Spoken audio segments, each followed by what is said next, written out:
ರಕ್ಷಿತಾ ಇದೆ ಅಲ್ಲ, ಇದೆ ನಾಮಿನೇಷನ್. ನಾನು ಜಸ್ಟ್ ಹೇಳ್ತಾ ಇದ್ದೀನಿ, ನಮ್ಗೆ ಕೂಡ ಮಾತಾಡ್ಲಿಕ್ಕೆ ಇತ್ತು.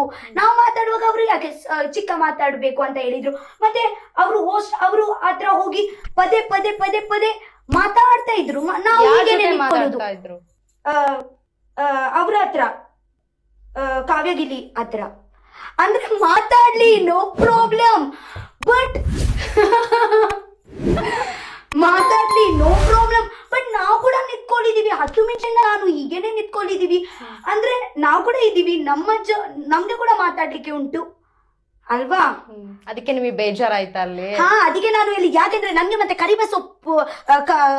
ಕರಿಬಸಪ್ಪ ಅನ್ನಗೆ ಹೇಳ್ತಾ ಇದ್ರು ನಿಮ್ಮ ಮೋಟಿವೇಶನ್. ಬಿಗ್ ಬಾಸ್ ಕನ್ನಡ 12 ಕಾರ್ಯಕ್ರಮ ಮುಕ್ತಾಯವಾದ್ಮೇಲೆ ಕಲರ್ಸ್ ಕನ್ನಡ ವಾಹಿನಿಯಲ್ಲಿ ದೊಡ್ಮನೆ ಹಬ್ಬ ಶೋ ಪ್ರಸಾರವಾಯಿತು. ಬಿಗ್ ಬಾಸ್ ಕನ್ನಡ 12 ಸ್ಪರ್ಧಿಗಳನ್ನೆಲ್ಲ ಒಟ್ಟುಗೂಡಿಸಿ ದೊಡ್ಮನೆ ಹಬ್ಬ ಎಂಬ ವಿಶೇಷ ಕಾರ್ಯಕ್ರಮವನ್ನ ಕಲರ್ಸ್ ಕನ್ನಡ ವಾಹಿನಿ ಆಯೋಜಿಸಿತ್ತು. ಸುಷ್ಮಾ ಕೆ ರಾವ್ ನಿರೂಪಣೆ ಮಾಡಿದ ಇದೇ ಶೋ ಬಗ್ಗೆ ಇದೀಗ ರಕ್ಷಿತಾ ಶೆಟ್ಟಿ ಬಹಿರಂಗವಾಗಿ ತಮ್ಮ ಅಸಮಾಧಾನವನ್ನ ಹೊರಹಾಕಿದ್ದಾರೆ.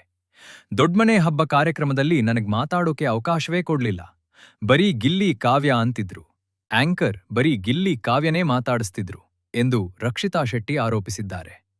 ಸಂಪೂರ್ಣ ನ್ಯೂಸ್ ಯೂಟ್ಯೂಬ್ ಚಾನೆಲ್ಗೆ ನೀಡಿರುವ ಸಂದರ್ಶನದಲ್ಲಿ ರಕ್ಷಿತಾ ಶೆಟ್ಟಿ ಆಂಕರ್ ಸುಷ್ಮಾ ಕೆ ರಾವ್ ಬಗ್ಗೆ ಬೆಟ್ಟು ಮಾಡಿ ತೋರಿಸಿದ್ದಾರೆ. ರಕ್ಷಿತಾ ಶೆಟ್ಟಿ ಹೇಳಿದ್ದೇನು, ಹೋಸ್ಟ್ ಸುಷ್ಮಾಕಿದ್ದೇನು? ಹೋಸ್ಟ್ ಸುಷ್ಮಾ ಕೆ ರಾವ್ ಬಗ್ಗೆ ಆರೋಪ. ಪದೇ ಪದೇ ಗಿಲ್ಲಿ ಕಾವ್ಯ ಹತ್ರ ಮಾತಾಡ್ತಿದ್ರು, ನಾವು ಮಾತ್ರ ಸುಮ್ಮನೆ ನಿಂತಿದ್ವಿ. ಮಾತಾಡ್ಲಿ, ನೋ ಪ್ರಾಬ್ಲಮ್, ಆದ್ರೆ ನಾವು ಕೂಡ ನಿಂತ್ಕೊಂಡಿದ್ವಿ. 10 ನಿಮಿಷದಿಂದ ನಾನು ಹೀಗೆ ನಿಂತ್ಕೊಂಡಿದ್ದೆ, ಅಂದ್ರೆ ನಾವು ಕೂಡ ಇದ್ವಿ, ನಮಗೂ ಮಾತಾಡಕ್ಕುಂಟು ಎಂದು ಸಂದರ್ಶನದಲ್ಲಿ ರಕ್ಷಿತಾ ಶೆಟ್ಟಿ ಹೇಳಿದ್ದಾರೆ. ಕಿರುತೆರೆಯಲ್ಲಿ 25 ವರ್ಷಗಳ ಅನುಭವ ಹೊಂದಿರುವ ನಟಿ ಹಾಗೂ ಆಂಕರ್ ಸುಷ್ಮಾ ಕೆ ರಾವ್ ಬಗ್ಗೆ ರಕ್ಷಿತಾ ಶೆಟ್ಟಿ ಆರೋಪಿಸಿದ್ದಾರೆ.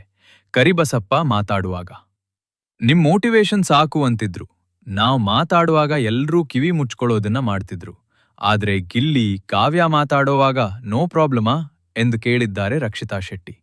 ಅಂದ್ಹಾಗೆ ಕರಿಬಸಪ್ಪ ಅವ್ರಿಗೆ ಮೋಟಿವೇಶನ್ ಸಾಕು ಎಂದಿದ್ದವರು ಗಿಲ್ಲಿ ನಟ. ಹಾಗಾದ್ರೆ ಗಿಲ್ಲಿ ನಟ ಮೇಲೆ ರಕ್ಷಿತಾ ಶೆಟ್ಟಿ ಸಿಟ್ ಮಾಡ್ಕೊಂಡಿದ್ದಾರಾ ಎಂಬ ಅನುಮಾನ ಕೆಲವರಿಗೆ ಕಾಡ್ತಿದೆ.